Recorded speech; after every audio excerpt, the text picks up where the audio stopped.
Stay tuned for a special episode of National Geographic Wild, the Wild Lapid Savannah.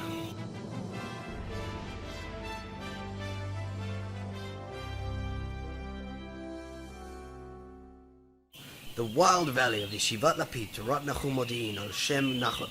Okay, you got it. A breathtaking sight filled with many species, harmoniously living in a picturesque plains. The species at the bottom of the food chain are called the Zynocs. The Zynocs are the runt of the litter, the lowest of the low. They try to navigate their way through the many dangers the yeshiva poses during their first year. The Zynocs, being the lowest of the low, have no experience in the yeshiva, and they often turn out to be a pariah.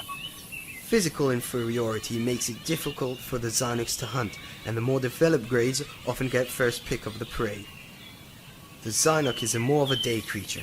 He can't be seen at night because he must rest in preparation for his very early mornings. The Zynocs have a daily routine that starts with an excruciatingly long prayer at the Beit Midrash, followed by the daily lecture from the leader, the fearsome Eres.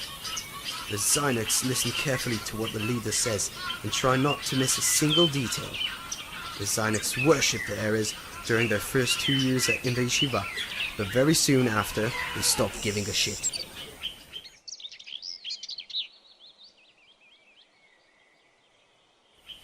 The next stage in the Zynocs routine is the ping pong. The Zynocs pleasantly play for most of the day, disturbing the harmonious sanctity of the savannah. You can see this pack of creatures called the Asim, also known as Mesukanim. The Asim communicate between themselves using a primitive set of sounds. Based on information, the Asim divide into several sub-tribes, such as the Qatar, the Adidas, and the most veteran types, the Chai, the Tzomeach, and the Domem.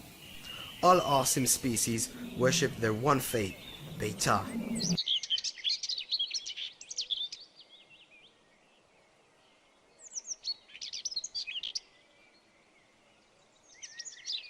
It is extremely important not to disturb them and to stay right away of their Ptil Qatar. The next species is the Shvis.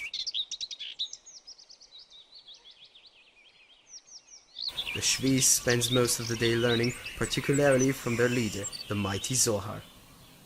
Not this one, obviously not this one, but yes, this one. They never have a chance to enjoy themselves because their leader applies an inordinate amount of pressure on them. The last species is called the Shminist, a night animal that is not active during the day because of his important activities he has at night. The Shminist likes to lizrok, and he feels like he owns the Yeshiva Valley. The Shminist is a lazy creature, but he still needs to keep himself in shape. The Shminist has a few physical activities that keep him in shape, such as Zynoc throwing, Zynoc lifting, soccer, and tennis.